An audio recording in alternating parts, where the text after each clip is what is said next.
ప్రభువైన యేసుక్రీస్తు వారి శక్తి కలిగిన నామంలో కూడి వచ్చిన ప్రతి ఒక్కరికి నా ప్రత్యేకమైన వందనాలు చెల్లిస్తున్నాను. అందరికీ వందనాలు, పిల్లలందరికీ వందనాలు. మీరు వందనాలు చెప్పరా? వీళ్ళందరికీ వందనాలు, స్త్రీలందరికీ, పెద్దలందరికీ, అందరికీ వందనాలు. నూతనంగా వచ్చిన వారికి ప్రభునామంలో నా శుభాహ్వానాన్ని తెలియజేస్తున్నాను. ఆయా ప్రదేశాల్లో నుంచి దేవుని మాట వీక్షిస్తున్న మీ అందరికీ కూడా ప్రభునామంలో నా శుభములు. అలాగే welcome to church of humanity. అందరం కలిసి దేవుని వాక్యాన్ని వినడానికి మన హృదయాన్ని సిద్ధపరచుకుందాం. మనం ప్రతివారం నేర్చుకుంటున్నటువంటి మాట మనకు తెలుసు, శోధించబడ్డం పాపం కాదు, శోధనలో పడిపోవడం మాత్రం పాపమే. శోధనలో పడమని వాడు ఏమన్నా చెప్తాడా? సాతాను వచ్చి ఖచ్చితంగా చెప్పడు. మరి ఏం చేస్తాడు? శోధించబడేటువంటి పరిస్థితి నీకు కలిగిస్తాడు. ఆ పరిస్థితి కలిగించిన తర్వాత నువ్వు ఆ శోధకుడికి అవకాశం ఇచ్చి దానిలో పడతావా, అపవాదిని ఎదిరించి క్రీస్తుకు అప్పగించుకుని దేవుని నామాన్ని మహింపరుస్తావా అన్నది నీ ముందుండేటువంటి చాయిస్. ఇక్కడ క్రైస్తవుడు అయినటువంటి అనుభవం, అంటే క్రైస్తవ విశ్వాసంలోకి వచ్చినటువంటి వ్యక్తి యొక్క అనుభవం ఉంటుంది చూసారా, ఏజ్. ఆ ఏజ్ని బట్టి నీ వాల్యూ అధికంగాను, లేక కొత్తగా వచ్చావు కాబట్టి ఫ్రెష్గా ఉన్నాడు ఈయనేమి టెంప్ట్ చేయను అనుకోవడానికి సాతానికి ఏ పార్షియాలిటీ లేదు. అక్కడ నువ్వు కొత్తగా వచ్చినా 100 సంవత్సరాలు నువ్వు క్రైస్తవ జీవితంలో తరతరాలుగా వస్తూ ఉన్నప్పటికీ కూడా వాడి యొక్క పద్ధతి ఒకే పద్ధతిలో మనల్ని శోధిస్తూ ఉంటాడు. అయితే ఆ శోధించేటువంటి పద్ధతి యొక్క విధానాన్ని మనం గమనించకుండా అవకాశం ఇచ్చినప్పుడు, నీ శరీరాన్ని ఆస్పదం చేసినప్పుడు మాత్రం ఖచ్చితంగా శోధించబడతాం. ఈరోజు మరొక కొత్త విషయాన్ని మనం దేవుని యొక్క మాటలో నేర్చుకోవడానికి దేవుని యొక్క సహాయాన్ని తీసుకుందాం. ఎక్కువగా ఈ 8వ విషయాన్ని శోధకుడు ఎక్కడ మనల్ని ఇబ్బంది పెడతా ఉంటాడంటే, విపరీతమైనటువంటి తెలివితేటలు, మేధస్సు, జ్ఞానం మీద ఆధారపడమని చెప్తాడు.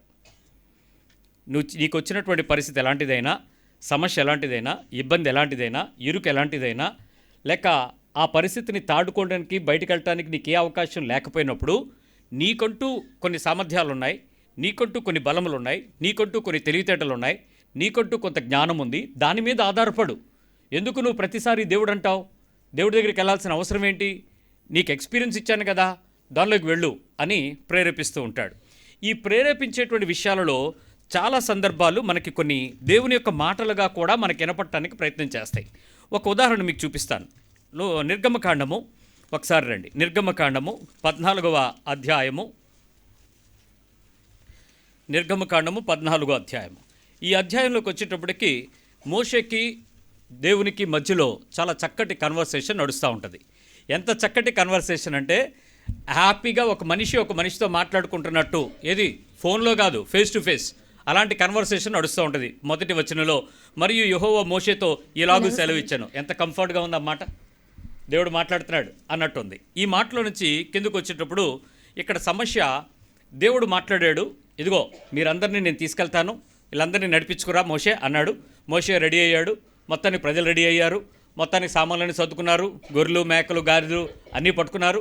బయలుదేరిన తర్వాత ఒక జంక్షన్ దగ్గరికి వచ్చేటప్పటికి వెనకాతలేమో ఫరో సైన్యం తరుగుతుంది, ఎదరగొచ్చేటోడికేమో ఎర్ర సముద్రం ఉంది. ఇటు ముందుకెళ్లాలో తెలియదు, వెనక్కి రావాలో తెలియదు. అలాంటి పరిస్థితుల్లో ఇరుక్కుపోయి ఉన్నటువంటి ఈ యొక్క వ్యక్తి దేవునితో మాట్లాడుకుని నడుచుకుంటున్నటువంటి వ్యక్తిగా మనం చూస్తాం. ఇక్కడ చూడండి, 15వ అధ్యాయం దగ్గరికి వచ్చేటప్పటికి అంతలో యెహోవా మోషేతో, నీవేళ నాకు మొర్రపెట్టుచున్నావు, సాగిపోవుడి అని ఇశ్రాయేలీలతో చెప్పుము. నీవేళ నాకు మొర్రపెట్టుచున్నావు, ఆ పదం మనకేమర్థమవుతుంది? నువ్వెందుకు నా దగ్గర ప్రార్థన చేస్తున్నావు, వెళ్ళిపోవచ్చు కదా అన్నట్టుంది. మనకు కూడా ఈ అనుభవం, మోషేకి ఇది ప్రారంభం. కానీ ఈ మాట మోషే దాన్ని అడ్వాంటేజ్గా ఎక్కడ తీసుకున్నాడంటే, అదే పరిస్థితుల్లో యుద్ధం చేయాల్సినటువంటి పరిస్థితులు ముందుకొచ్చినప్పుడు, నీళ్లు దొరకనప్పుడు బండ దగ్గరికి వెళ్తే ప్రభు ఏమన్నాడు? నువ్వు ఆ బండతో మాట్లాడన్నాడు. వెంటనే మనోడు ఏం చేశాడు? నీవేళ నాకు మొరపెడుతున్నావు అన్నప్పుడు అన్నాడు. కాబట్టి ఎందుకు దేవుడిని అడగాలి? ఆయన చెప్పినట్టు ఏముంది? మనకు అన్నీ తెలుసు, we have every power and authority in the name of Jesus అన్నట్టు వెళ్ళి బండను కొట్టాడు. కానీ దాని శిక్ష అతని జీవితంలో తిరిగి కోలుకోలేనంతగా, ఆ వాగ్దాన ప్రదేశంలోకి అడుగు పెట్టడానికి అవకాశం లేనట్టుగా మనకు కనపడుతుంది. ద సేమ్ ఫిజికల్ ఎక్స్పీరియన్స్, దేవునితో అనుభవం ఉండి, దేవుని మాట తెలుసుకొని, దేవునితో నడవగలిగినటువంటి పరిస్థితి ఉండి, అక్కడికి వెళ్ళేటప్పుడు మాత్రం నువ్వెందుకు దేవుని దగ్గరికి వెళ్తున్నావు? నీకు తెలీదా? నీకు చదువుకోలేదా? నీ జ్ఞానం లేదా? అది నీ కళ్ళకి కనపట్లేదా? నీ చెవులకు వినపట్లేదా? అంచనా వేయలేవా? ఆ విషయం మీద ఆ మాత్రం నీకు అండర్స్టాండింగ్ లేదా? కమాన్, డూ ఇట్, గో హెడ్ అని చెప్తాడు. దేవుని వాక్యంలో క్రైస్తవ విశ్వాసంలోకి వచ్చిన తర్వాత ఈ శోధకుడు ప్రతి సందర్భంలో ఒక విశ్వాసిని ఎందుకు ఇక్కడ బలహీనపరుస్తాడు అనేది మీరు అర్థం చేసుకుంటే, దేవుని ఆలోచనను మనం పట్టుకోకపోవటం, దేవుని ఉద్దేశాలు సరిగా గ్రహించకపోవటం, దేవుని యొక్క ప్రణాళిక నీ గురించి ఏర్పాటు చేయబడినటువంటి పద్ధతిని నువ్వు చేర్చుకోకపోవటం వల్ల జరుగుతుంది. అది ఎలాగో చూపిస్తాను. 1 కొరింథీ పత్రిక 1వ అధ్యాయము 20వ లేఖనాన్ని ఒకసారి చూద్దాం. 1 Corinthians chapter 1 verse 20. జ్ఞాని ఏమయ్యను, జ్ఞాని ఏమాయను, శాస్త్రి ఏమయ్యను, ఆ. ఈ లోకపు తర్కవాది ఏమాయను, ఈ లోకంలో తర్కాలను చేసేటువంటి తర్కవ్యాధి ఏమాయను, ఈ లోక జ్ఞానమును ఆ. దేవుడు వెర్రితనముగా చేసి ఉన్నాడు ఈ కదా. లోక జ్ఞానము దేవుడు వెరితనంగా చేసి ఉన్నాడు కదా. జ్ఞాని ఏమయ్యాడు, శాస్త్రి గారు ఏమయ్యారు? వీళ్ళు బాగా కంఠోపాతం చేయబడినటువంటి ధర్మశాస్త్రాన్ని పట్టుకున్నారు కదా, వాళ్ళకి వాక్యం బాగా తెలుసు కదా, వాళ్ళు దేవుని సేవకులు కదా, వాళ్ళు దేవుని చేత ఏర్పాటు చేయబడిన లేవి వంశం కదా. కాబట్టి ఏమైంది అన్నట్టు వాళ్ళకి దేవుని సంగతులు ఎక్కువగా తెలిస్తే వాళ్ళు ఏమాయను అని అంటున్నాడు. ఈ విషయాన్ని కొంతమంది అపార్థం చేసుకుంటారు. ముందు అర్థం చేసుకోమని చెప్పి ఆ తర్వాత వాక్య వివరంలోకి వస్తాను. ఈ లోకపు జ్ఞాని ఏమాయనో, తర్కవాది ఏమాయనో అని చెప్తూ ఈ శాస్త్రి ఏమాయనో, తర్వాత ఈ లోక ఈ లోక జ్ఞానము దేవుడు వెర్రితనముగా చేసి ఉన్నాడు ఏంటి కదా. దేవుడు వెరితనంగా చేస్తున్నాడో తెలుసా? లోక జ్ఞానము దేవుడు వెరితనంగా చేస్తున్నాడు అనే మాట కొంతమందికి తప్పుగా అర్థమైంది. ఏంటంటే ఈ లోకంలో మీరు ఎంత చదువుకుంటే ఉపయోగం ఏంటి? ఎన్ని శాస్త్రాలు చదివితే ఉపయోగం ఏంటి? ఎంత ఇంజనీరింగ్లు చదివితే ఉపయోగం ఏంటి? ఎంత క్వాలిటీ ఎడ్యుకేషన్ మీరు తెచ్చుకుంటే ఉపయోగం ఏముంది? దేవుని వాక్యం బాగా చదివితే చాలు, దేవుని యొక్క వాక్యానుసారమైన సేవలో ఉంటే చాలు, దేవుని కొరకైనటువంటి పరిచర్యలో ఎక్కువ హృదయాన్ని పెట్టుకోగలిగితే, మనసు పెట్టగలిగితే చాలు అని చాలామంది అనుకుంటున్నారు. బైబిల్ అలా చెప్పలేదు, దాన్ని తప్పు అర్థం చేసుకోకండి. ఈ సందర్భం కొరింథీయులకు రాసినటువంటి ఈ పత్రికలో పౌలు మాట్లాడుతున్నటువంటి అంశం ఏంటంటే, యేసుక్రీస్తు వారి కంటే ముందు చాలామంది శాస్త్రులు, ఈ మాట్లాడుతున్నటువంటి జ్ఞానం కలిగినటువంటి పరిసయ్యులు అనేవారు, ఒక మనిషి చనిపోయిన తర్వాత తిరిగి లేవడు, తిరిగి లేచి బతికే అవకాశం లేదు. ఇది లోకమంతా జ్ఞానంతో నింపబడిన జ్ఞానం. ఎందుకంటే వాళ్ళ పితరులు చనిపోయారు, వాళ్ళు ఎవరూ లెగలేదు, కళ్ళు చూస్తున్నారు, సమాధులు అలాగే ఉన్నాయి, ఎప్పటికీ లేవరు. మీకు కూడా ఎవరైనా అడిగితే, ఏమంటే మీ పితరులు లెగుస్తారని అడిగితే హిందుత్వం ఏం చెప్పుద్దో తెలుసా? వాళ్ళు లెగుస్తారో లేదో మనకు తెలియదు, కానీ మనల్ని వదలకుండా పీడించకుండా ఉండాలంటే మాత్రం వాళ్ళకి పితృకర్మలు జరియాలి. వాళ్ళకి ప్రతి సంవత్సరం వాళ్ళకి పిండ ప్రదానం చేస్తూ వాళ్ళకి కొన్ని శుశ్రూష కార్యక్రమాలు ఉన్నాయి, అవన్నీ చేసినట్లయితే ఖచ్చితంగా వాళ్ళ టైం వచ్చినప్పుడు అక్కడికి వెళ్ళిపోతారు. ఒకవేళ వెళ్ళకపోతే మళ్ళీ ఏదో పీడించు తింటారు అని రకరకాల కార్యక్రమాలు చేస్తూ ఉంటారు. ఆ క్రియలు ఇప్పటికీ లోకజ్ఞానం అదే చెప్తుంది. ఏమంటే ఒక మనిషి చనిపోయిన తర్వాత వారు లేవరు అనేటువంటి సిద్ధాంతం బలోపేతంగా మాట్లాడుతున్న లోకజ్ఞానంలో పౌలు ఆ విషయాన్ని మాట్లాడుతున్నాడు. యేసు ప్రభుకు ముందు నుంచి కూడా ఉంది ఆ విషయం. అందుకే యేసుక్రీస్తు వారు లాజరు గారి దగ్గరికి వచ్చినప్పుడు వాళ్ళందరూ ఏడుస్తూ ఉంటే ఆయన చాలా దుఃఖపడుతూ మాట్లాడాడు ఆ విషయాన్ని. అరే, నెక్స్ట్ ఏం జరుగుతుందో నాకు తెలుసు, కానీ నీ బాధలో నేను కూడా బాధ కలిగి ఉంటున్నాను, శారీరకంగా మీరు దుఃఖపడుతున్నట్లు నేను కూడా దుఃఖపడతాను, కానీ దేవుడు ఆ వ్యక్తిని లేపుతాడు, పునరుద్ధాన శక్తి నాకుంది, నాలో నేను ఎలా లేవబోతున్నానో ఇతను లేపినట్లయితే అతను లెగుస్తాడు అనే విషయం తెలిసినటువంటి ఈ జ్ఞానం కలిగినటువంటి యేసుక్రీస్తుని తెలుసుకున్నాడు పౌలు. ఆ విషయం మాట్లాడుతున్నాడు. లోక జ్ఞానం అంటే చదువులు కాదు, డిగ్రీలు కాదు, డిప్లొమాలు కాదు, డాక్టరేట్లు కాదు. మీ పిల్లలు చక్కగా చదివించడానికి లోక సంబంధమైన ఐహిక విచారాలను తప్పించుకోవడానికి కావలసిన తెలివితేటలు, చదువు, సంస్కారయుక్తంగా మీరు ఖచ్చితంగా చదివించాలి. ఎక్కడ చదువు మధ్యలో ఆగిపోతే దాన్ని కొనసాగింపజేయాలి. మీరు కూడా ఏదో 10th క్లాస్లో ఆగిపోతే ఇప్పుడు ఓపెన్ యూనివర్సిటీస్లో డిగ్రీలు చదువుకుని మీరు చదువును పెంచుకోండి. దాన్ని ఎప్పటికీ దేవుడు అభ్యంతరం పెట్టాడు. లోక జ్ఞానం అంటే ఇవి కాదు. ఇది లోక జ్ఞానం ఏంటి? మరణించిన వ్యక్తి తిరిగి లేవడు, తిరిగి రాడు, ఎప్పటికీ పునరుద్ధరణత లేదు. ఇది ఆ విషయం. ఇక్కడ మనం కూడా చెప్పాల్సిన విషయం ఏంటంటే, రెండవ జన్మ లేదు, పునర్జన్మ లేదు, పునరుద్ధానం ఉంది. మీ పక్కోళ్ళు చెప్పండి, ఈ పదం అర్థమవుద్ది. పునర్జన్మ లేదు, పునరుద్ధానం ఉంది. ఇది చెప్తున్నాడు యేసు ప్రభు, ఇది చెప్తున్నాడు పౌలు. అందుకే నేను పునరుద్ధానుడైన యేసుక్రీస్తుని ప్రకటిస్తున్నాం. ఇది లోక జ్ఞానానికి వెరితనం. అరే బాబు, చనిపోయినాడు పాతిపెట్టబడతాడరా అంటే, లేదురా నాయన, ఒకరోజు లెగుస్తాడరా, ఇది పునరుద్ధానం. ఒకరోజు ఎత్తపడతాడరా, ప్రభు దగ్గరికి వెళ్తాడరా, ఆయన తిరిగి వస్తాడరా, మనందరినీ చేర్చుకుంటాడరా, దేవుని రాజ్యంలో ఉంటాంరా, ఇది పునరుద్ధాన జ్ఞానం. పునర్జన్మ ఏంటి? చచ్చిపోయిన మా తాత మా కడుపును పుట్టాడు, చూడు ముక్కు చూడు, మా అత్త ముక్కు. ఇవి పునర్జన్మ సంబంధం. ఈ పునర్జన్మలు మనకు లేవు, ఎవడో కూడా తిరిగి పుట్టడు. కానీ తిరిగి లేచి దేవుని దగ్గరకు చేరుతాడు. ఇది దేవుని యొక్క వాక్యం. సరిగ్గా అర్థం చేసుకుందాం. ఇప్పుడు జ్ఞానము, శాస్త్రి, లోకపు తర్కం ఏమాయడు, ఏం జరుగుద్ది? ఒక వ్యక్తి భూమి మీద ఉన్నటువంటి కాలంలో, ఈ ఫిజికల్ ఎర్త్ మీద ఉండే జీవితకాలం మేబీ 50, 60, 70, 80 ఆయుసమైన దుఃఖమైన 100+ వయసును బట్టి మీరు ఎంత బతికినా మనిషికి జ్ఞానేంద్రియాలు ఉన్నాయి. శరీరానికి మనకి సెన్స్ ఆర్గాన్స్ ఉన్నాయి. ఈ సెన్స్ ఆర్గాన్స్ని బట్టి బయట నుంచి వచ్చేటువంటి విషయాలు, జరుగుతున్న విషయాలు అనుభవపూర్వకంగా శరీరానికి తీసుకొని మేధస్సును పెంచుకుంటాడు, ఇంటలెక్చువాలిటీని పెంచుకుంటాడు. గ్రహించుట ద్వారా, నేర్చుకున్నట ద్వారా, తెలుసుకున్నట ద్వారా, అడుగుట ద్వారా, అనుభవం ద్వారా నేర్చుకుంటాడు. ఇక్కడ పెరిగిన వాతావరణం, మనల్ని పెంచిన పెంపకం, మనకున్న అవసరత, మనకున్న సమస్య, ప్రాబ్లం, ఏదైనా ఒకటి కొత్తది కనిపెట్టాలంటే నీకు సమస్య ఉండాలి. Need is the mother of invention అని ఒక ప్రొవర్బ్. అంటే ఒక అవసరం ఒకదాన్ని కనిపెట్టడానికి ఉపయోగపడుతుంది. ఇలా అందరం కూడుకునేటప్పుడు చెమట పట్టకుండా ఉండాలంటే కనిపెట్టాడు. ఆ కనిపెట్టిన తర్వాత సౌఖ్యాన్ని ఏర్పాటు చేసుకున్నాడు. సో ఇట్లా ప్రతి సందర్భంలో ఈ విషయాన్ని మనం అలవాటు చేసుకుంటాం. వినండి. సో ఈ వాతావరణంలో ఈ పరిస్థితులు, అవసరతలు, పెంపకాలు, సమస్యలు ఒక మనిషిని అనేక విషయాలపై చక్కటి అవగాహనగా నేర్పిస్తాయి. ఎట్ ద సేమ్ టైం ఆ మనిషి జ్ఞానిగా మారతాడు. ఆ పరిస్థితులు ఆ మనిషిని ఏం చేస్తాయి? ఒక ఇంటలెక్చువల్గా దాన్ని సిద్ధపరుస్తాయి. దానిలోనే నాయకులు తయారవుతారు. వాళ్ళు ఏలుబడి చేసేవాడు నాయకుడు అయిపోతాడు. అలా రకరకాలుగా వాళ్ళు తయారవుతారు. అయితే ఒక వ్యక్తికి ఉన్నటువంటి ఆసక్తి, జిజ్ఞాస, పరిశీలన, పరిశోధన, కొన్ని కొత్త విషయాలు కనిపెట్టడానికి, జ్ఞానులుగా మారడానికి ఉపయోగపడతాయి. ఎవరి కాళ్ళు నాకు ఎందుకులే అనుకుంటే ఎప్పటికీ ఒకేలాగుందో. అందరికీ ఒక ఆయన చెప్తాడు, పైనుంచి కిందకు పడిన యాపిల్ని అందరూ తిన్నోళ్లే, ఒకడు మాత్రమే కిందెందుకు పడింది అన్నాడంట. అతడు న్యూటన్ ఆశయ్యాడు.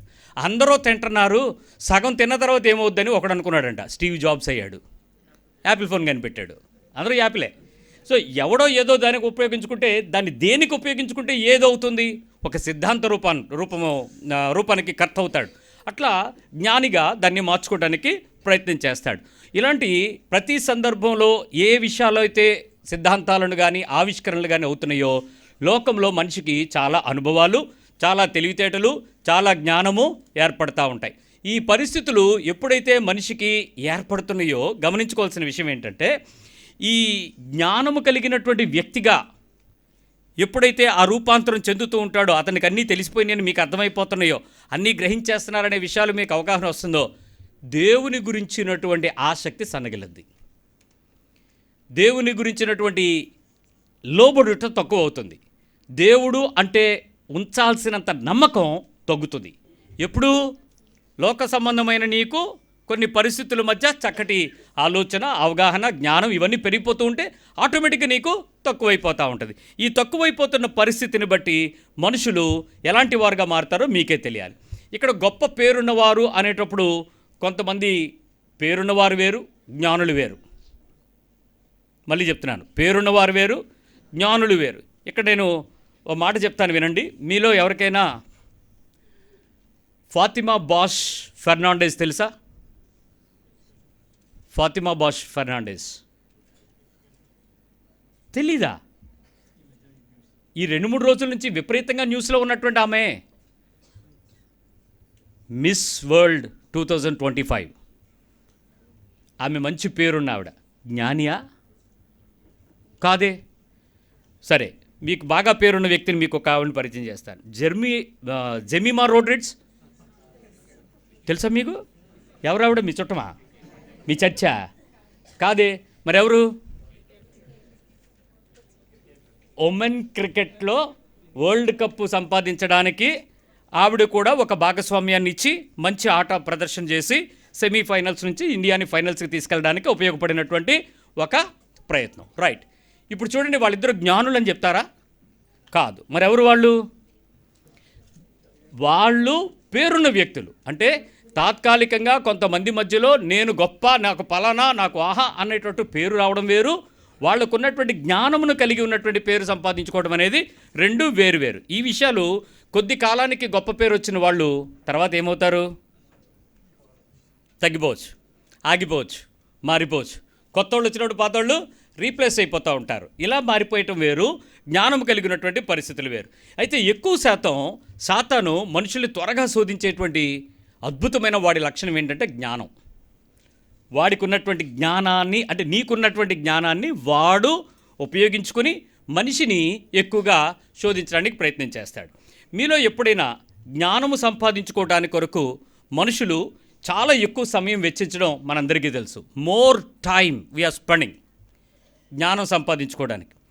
మీ పిల్లల్ని ఎక్కువ సమయం కాలేజీలు, స్కూళ్ళల్లో గడుపుతున్నారా, దేవుని వాక్యం దగ్గర దేవునిలో గడుపుతున్నారా అంటే ఏం చెప్తారు?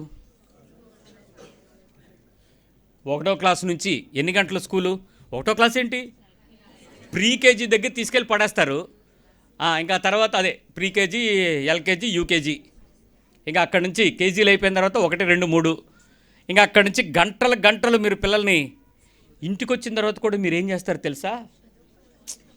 వీళ్ళని మేము పడలేకపోతున్నాం, ఎక్స్ట్రా కోచింగ్ సెంటర్ ట్యూషన్ పెట్టేసి ట్యూషన్లో వాళ్ళని ఇంకేదైనా చెయ్యాలని ప్రయత్నం చేస్తారు. మంచిది. ఈ జ్ఞానం సంపాదించడానికి అధిక సమయం, ఇంకో మాట చెప్తే బాధపడద్దు, జ్ఞానం సంపాదించుకోవడానికి ఎక్కువ డబ్బులు ఖర్చు పెడుతున్నారు. ఎల్కేజీ సీట్ ఎంత? ఇక్కడ ఎవరైనా స్కూల్ ప్రిన్సిపల్లు, టీచర్లు ఉంటే నన్ను మన్నించండి, మీ అడ్మిషన్ నేనేం పాడు చేయను, కానీ LKG seat 1,00,000 minimum start. EAMCET long టర్మ్కి ఒకప్పుడు 1,00,000 అంటే అవి బాబోయ్ అనుకునేవాళ్ళం. ఇప్పుడు ఎల్కేజీకి 1,00,000. ఇంకా రేపు పొద్దున్న ఈడు ఆ 12వ క్లాస్కి వస్తే ఎన్ని లక్షలు అయిపోద్దో, కోట్లోకి వెళ్ళిపోద్దేమో, మొత్తానికి అవుతుంది. ఎక్కువ ధనం ఖర్చు పెడుతున్నారు. వాళ్ళ గురించి ఎక్కువ మేధస్సును కూడా ఖర్చు పెడుతున్నారు. చూసుకోండి, మోర్ టైం ఇంటలెక్చువాలిటీ మీద ఎక్కువ ప్రయాసపడుతున్నారు. ఏమంటే వాళ్ళు చెప్పేటువంటి పదాలు కానీ, వాళ్ళు చెప్పేటువంటి హోంవర్క్స్ కానీ నేర్చుకోవడానికి ఇంటిల్లో పాది కష్టపడుతున్నారు. చూడండి, అటు తల్లి ఎడ్యుకేట్ అయిపోతుంది, అటు తండ్రి ఎడ్యుకేట్ అయిపోతున్నాడు. ఇంట్లో ఎవడైనా అటు పెద్దోడు ఉంటే అరే ఆ మాత్రం రాదా అన్నట్టు అయిపోతున్నావు. ఎంత కష్టపడతారు అంటే మేధస్సు కోసం లోకం టైము, డబ్బులు, మరి మిక్కిలి వారికి ఉన్నటువంటి సమయం, జ్ఞానం ఎక్కువ ఇన్వెస్ట్ చేస్తున్నారు. ఇవన్నీ తీసుకొచ్చిన తర్వాత వ్యక్తి సమాజంలో, కుటుంబంలో మనుగడ సాధించడానికి ఇవన్నీ ఉంటే తప్ప ఫ్యామిలీ లైఫ్లో ఒక ఏదో ఉంది, నేనేదో సంపాదించుకున్నాను, నాకు ఇది వచ్చింది అని చెప్పుకోలేకపోతున్నాం. లేకపోతే సిగ్గు ఏముంది, ఏం చేస్తున్నారు అంటే ఏం చెప్పుకోలేకపోతున్నాం అనేటువంటి బాధ మనలో ఉంది. వీటి ద్వారా సమాజంలో నిజంగా మనుగడ సాధించాలి అని అంటే జ్ఞానం కొరకు ఏం చేస్తారో ముందు ఒక మాట చెప్తాను, వినండి. పుస్తకాలు చదవాలి, గ్రంథాలు చదవాలి. 2, ఎక్కువ జ్ఞానం కావాలంటే పుస్తకాలు, గ్రంథాలు చదవడం మాత్రమే కాదు, దేశాటన చేయాలి. అంటే కొంచెం డబ్బులు సంపాదించుకుని ఇల్లు విడిచిపెట్టి ఊరి మీద తిరగాల. మన భాషలో మాట్లాడాలంటే ఊరి మీద అంటే మళ్ళీ మీ ఇంటి చుట్టూ గల్లీలు కాదు, ఈ దేశం విడిచిపెట్టి వెళ్ళిపోవాలంటే నీకు భాష రాని ప్రదేశంగా వెళ్ళిపోవాలి. అప్పుడు నీకు భాష నేర్చుకుంటావు, మనుషులు నేర్చుకుంటావు, పరిస్థితులు నేర్చుకుంటావు, సమస్యలకి ఎలా గెలవాలో తెలుసుకుంటావు, చాలా నేర్చుకుంటారండి. దేశాటన చేసేవాడికి వచ్చినంత జ్ఞానం లోకంలో ఎవరికి రాదు. 2, మూడవది ఏంటంటే పరిచారం చేయాలి, శిష్యత్వానికి రావాలి. You should be a disciple. ఒక నాయకుని దగ్గర, ఒక గురువు దగ్గరికి చేరి వారు చెప్పేటువంటి సంగతులు పరిశీలించి, పరీక్షించి చక్కగా నేర్చుకోవడానికి ప్రయత్నం చేసినప్పుడు అనేక విషయాలపై మనం జ్ఞాన సంపాదన తెచ్చుకోగలుగుతాం. ఇది మంచి గురువు గారు ఉండాలి, మంచి శిక్షణ కూడా పొందుకోవడం ఉండాలి. 4వది అధ్యయనం చేయాలి. ఎక్కువగా దాన్ని రెఫరెన్స్ తీసుకుంటూ అర్థం చేసుకోవడం, పరిశీలన చేయటం, నమ్మకం కలిగి ఉండడం, ఇవన్నీ లోకంలో మనం నేర్పించేటువంటి విషయాలు. 5వది ఇంకా ఎక్కువగా లోకంలో నువ్వు జ్ఞానంగా ఉండాలి అని అంటే ఆత్మ పరిశీలన చేసుకోవాలి. నేనంటూ ఏంటి? రమణ మహర్షి గారు చెప్తారు నేను అంటే ఏంటి అని. నిజానికి బైబిల్ చదివితే నువ్వంటే ఏమీ కాదన్న విషయం మనకు తర్వాత అర్థమవుద్ది. నేను అనేది ఏమీ కాదు, నీవు ఏమై ఉన్నావో అది దేవుని కృపయే అని. తర్వాత అనుభవం ద్వారా చేసి అనుభవించి నేర్చుకునేటువంటి విషయాలు, గుడ్ ఎక్స్పీరియన్స్ని బట్టి మనం లైఫ్ని ఎలా మేనేజ్ చేయాలనేది నేర్చుకుంటూ ఉంటాం. ఎందుకంటే మన లైఫ్ భూమి మీద మాత్రమే కదా. తర్వాత మంచి మార్గదర్శకులను వెంబడించాలి. రైట్ టీచర్స్ మనం పెట్టుకుని వారు చెప్పేటువంటి విషయాలు, వారి ఫలితాలు, వారి సారాంశం మనం తెలుసుకుని ఇదిగో జీవితంలో తెలిసిన ఫలితార్థం ఇది అని చెప్పి మంచి మార్గదర్శకులను పెట్టుకుంటాం. ఆఖరిగా ఆ మెంటర్స్ నుంచి వచ్చేటువంటి సాధన అంటే ప్రాక్టీస్, తప్పులు చేసి నేర్చుకుంటాం ఎప్పుడు కూడా. ఇవన్నీ నేర్చుకునేటువంటి అభ్యాసం యొక్క ముఖ్య ఉద్దేశం ఏంటి? భూమి మీద మనిషి చక్కటి జీవితంలో మనుగడ సాధించాలి, హ్యాపీగా ఉండాలి, లివింగ్ స్టైల్ ఉండాలి. ఇప్పుడు క్రైస్తవులకి ఉన్న విషయం ఏంటో తెలుసా? ఇవన్నీ ఉండాలి, ప్లస్ పక్కనే ఉండాలి, దేవుడు కూడా ఉండాలి. ఇది క్రైస్తవ్యం చెప్పొద్ది. దేవుడు ఉండాలి, ప్లస్ ఇప్పుడు నేను చెప్పినవన్నీ కూడా ఉండాలి. ఇంకా చాలామందికి ఏం కావాలంటే దేవుడు ఉంటే సరిపోదు, ఇవన్నిటి కొరకు దేవుడు కావాలి. నిజం చెప్పండి, దేవుడితో పాటు ఇవి కావాలా? ఇవన్నీ రావడానికి దేవుడు కావాలా? మీకేం కావాలి? మన పిల్లలకి మనం ఏం చెప్తాం? పెద్దవాళ్ళు కొంతమంది ఇప్పటివరకే నాయకులుగా ఉండేటువంటి వాళ్ళు కొన్ని విషయాలను చెప్పినప్పుడు నేను విన్న తర్వాత చాలా ఆశ్చర్యం కలిగించింది. మా అమ్మగారు బైబిల్ చదవకపోతే మాకు అన్నం పెట్టలేదు, చిన్నప్పుడు సాక్ష్యాలు. ఇప్పుడు పెద్దోళ్ళు ఏం చెప్తున్నారు? మా అమ్మ కొట్టింది, మా నాన్న వాతలు పెట్టాడు, నా రాత్రి అంతా మోకాళ్ళు వేయించారు. ఒక ఆయన అయితే సాక్ష్యం చెప్తున్నాడు, ఉప్పేసి మోకాళ్ళు వేయించిందంట వాళ్ళమ్మ. ఎంత కర్కసమో! ఉప్పుగళ్ళు వేసి ఏమవుద్ది? ఉప్పుగళ్ళు వేసి మోకాళ్ళు వేస్తే రక్తాలు వచ్చేవు. ఎందుకనంటే బైబిల్ చదవలేదనంట. అంత కఠినంగా శిక్షించి నువ్వు దేవుని వాక్యం చదివితేనే నీకు ఇదని చెప్పి చదవలేదని చెప్పి ఉప్పేసిన మోకాళ్ళు వేయించిందని ఒక పెద్ద దైవజనుడు సాక్ష్యం చెప్తుంటున్నాను. అంత కఠినంగా ఉండేవారంట. ఇప్పుడు సాత్వికం అయిపోయారు పేరెంట్స్. అంత సీరియస్గా తల్లిదండ్రులు లేరే పిల్లలకి దేవుడు భక్తి అంత అవసరమా అంటే. నిన్న మా అమ్మగారు కారులో ఒక విషయం మాట్లాడుతూ దేవుని యందు భయభక్తులు కలిగి ఉండుట ఏంటి అని అడుగుతుంటే పిల్లలు ఒక విషయం చెప్పారా అంది. ఏంటమ్మా అన్న. దేవుని యందు భయభక్తులు ముందు మీకు రావాలంటే ఎవరికి కావాలి అని అడిగితే పిల్లలు ఏం చెప్పారట తెలుసా? ముందు మా అమ్మా నాన్నకు రావాలన్నారట. మా అమ్మా నాన్న తల్లిదండ్రులు భయభక్తులు కలిగి ఉంటేనండి మాకు భయభక్తులు ఆటోమేటిక్గా వస్తాయి అని పిల్లలు చెప్పారని చెప్తుంటే ఎంత జ్ఞానం ఎక్కడి నుంచి వచ్చింది ఈ తరానికి? ఈ జెన్జీ అడ్వాన్స్లో ఉన్నారనిపించింది. నిజమే కదా అది. ఆ తల్లిదండ్రుల్లో ఆ సీరియస్నెస్ అనేది జీవితం పట్ల ఉన్నది, కానీ భక్తి మనుగడ పట్ల మనలో అంత తీవ్రత లేదని మీకు అర్థమవుద్ది. ఇప్పుడు నేను కొన్ని విషయాలు చెప్తాను. మీరు ఈ శోధనకు గురయ్యారో బలయ్యారో, అసలు సాతాను దేవుడు అనే విషయాన్ని పక్కకు పెట్టి జ్ఞానము అనేటువంటి విషయంలో మిమ్మల్ని చేర్చాడు అనుకోండి, మిమ్మల్ని దూర్చాడు అనుకోండి, పడేశారు అనుకోండి, అసలు మీరు పడిపోయారో లేదో మీకు ఎలా తెలుసుద్ది? అది మీకు చెప్తాను. మీరు పడ్డారో లేదో తెలుసుకోండి. అంటే ఆ ఉచ్చులో సాతాను గాడు ఆల్రెడీ మిమ్మల్ని ట్రాప్ చేశాడో లేదో మీరు తెలుసుకోవడానికి ప్రయత్నించండి. నేను చెప్పే విషయం మీరు ఖచ్చితంగా చెప్పాలి, అవును కాదనేది మీరే తెలుసుకోండి. నెంబర్ 1, నాకు తెలుసు. ఈ పదం ఎంతమందికి తెలుసు? ఏదైనా సందర్భం వచ్చేటప్పుడు మీరు ఫస్ట్ మీ నోట్లోంచి మీరేమంటారు? ఇక్కడ మీకు పోటీ చెప్తాను. మీ ఆవిడ చెప్తే మీరంటారా, ముందు మీకు తెలుసా?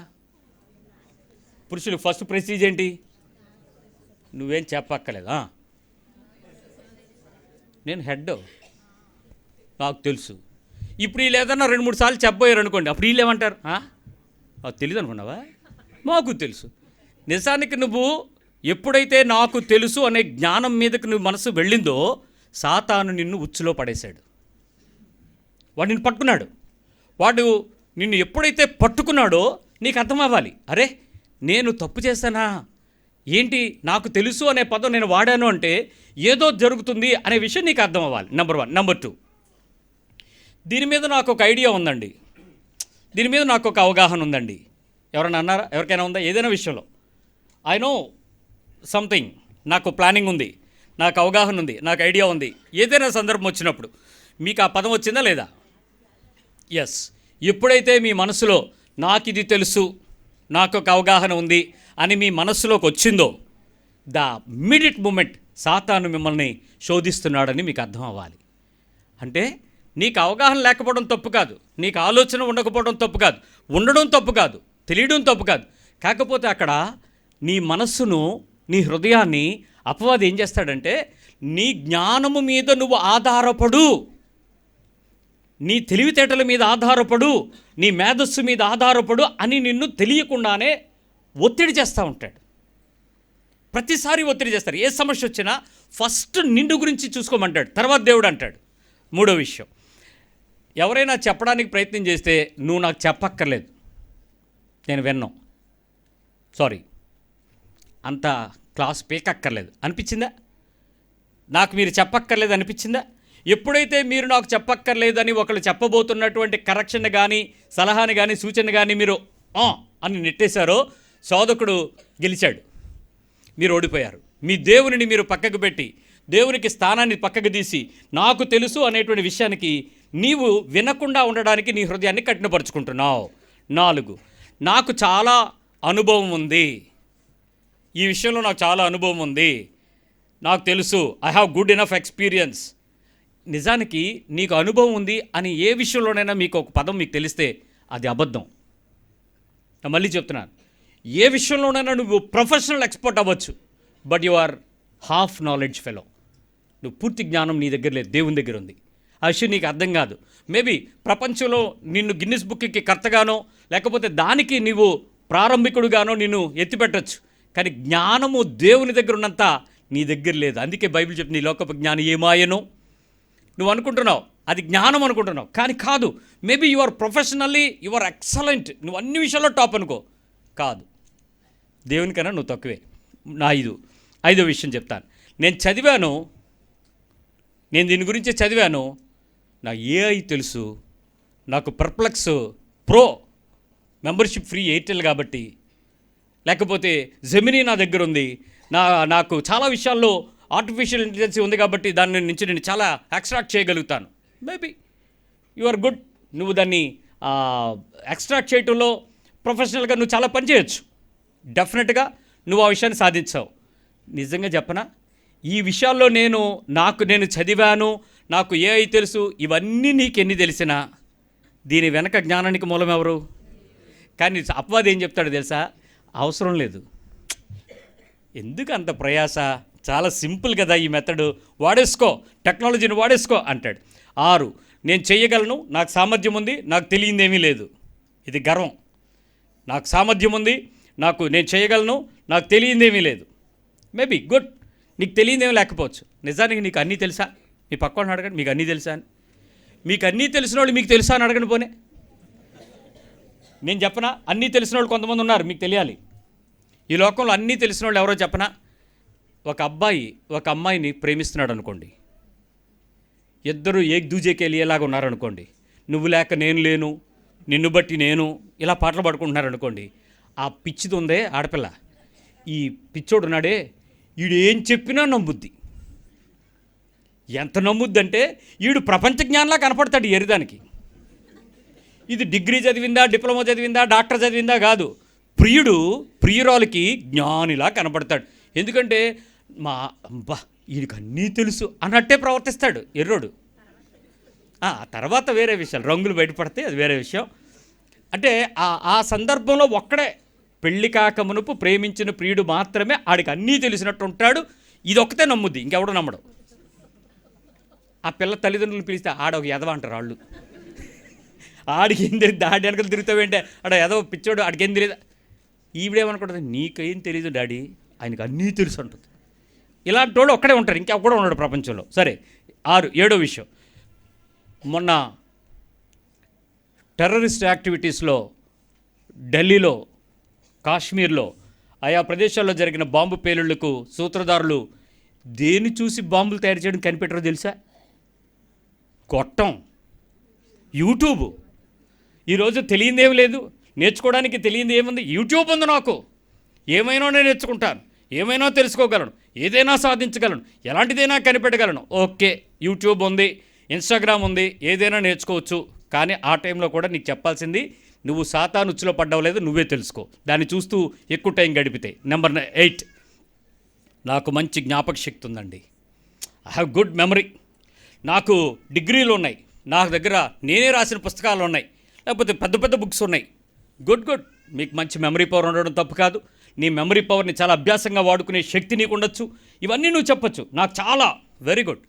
ఆ జ్ఞానం విషయంలో నిన్ను బోల్తా కొట్టిస్తున్నాడు ఒకడు ఉన్నాడని నీకు అర్థం కాకపోవడమే నా బాధ అంతా. నెంబర్ 9, నాకు నాలెడ్జ్ ఉంది, గతంలో చాలా ప్రాక్టీస్ చేశాను. నిన్ననే దానికి సంబంధించి ఒక సిద్ధాంతాన్ని కూడా నేను కనిపెట్టాను. Okay, good. నిన్నే కొత్తగా ఫ్రెష్ అనుభవం నీకుంది, చాలా దొరకచ్చు. నీకు మంచి నాలెడ్జ్ ఉంది, నో డౌట్. నీకు జ్ఞానం ఇచ్చినటువంటి వాడు దేవుడే, కానీ ఆ జ్ఞానాన్ని ఆధారం చేసుకోమని చెప్తున్నవాడు మాత్రం దేవుడు కాదు. ఎవడు?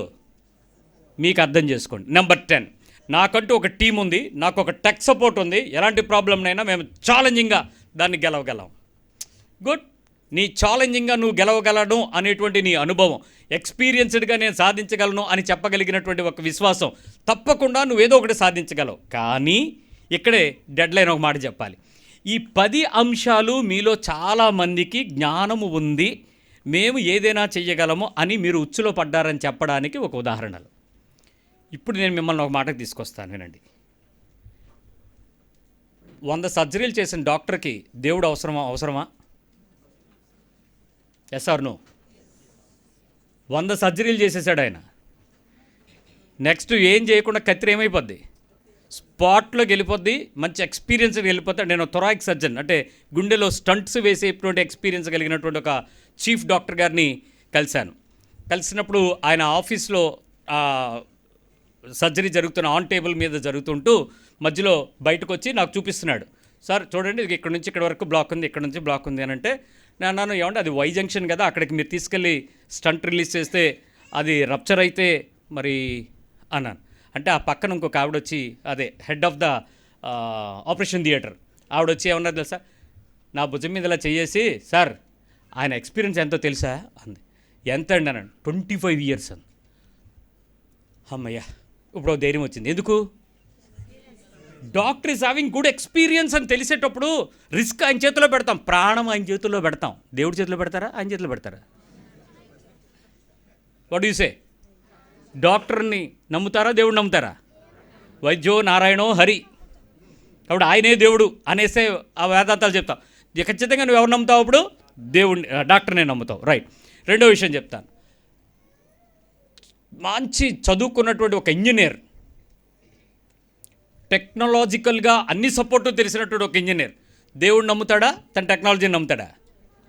సాఫ్ట్వేర్ ఇంజనీర్ సాఫ్ట్వేర్లో గ్లిచ్ వచ్చినప్పుడు, ఏదో ప్రోగ్రామింగ్లో డిస్టర్బ్ అయినప్పుడు, ఏదో మాల్ ఫంక్షన్ అయినప్పుడు, లేదా సిస్టమ్ హ్యాక్ అయినప్పుడు దేవుడు నమ్ముతాడా, జ్ఞానం నమ్ముతాడా?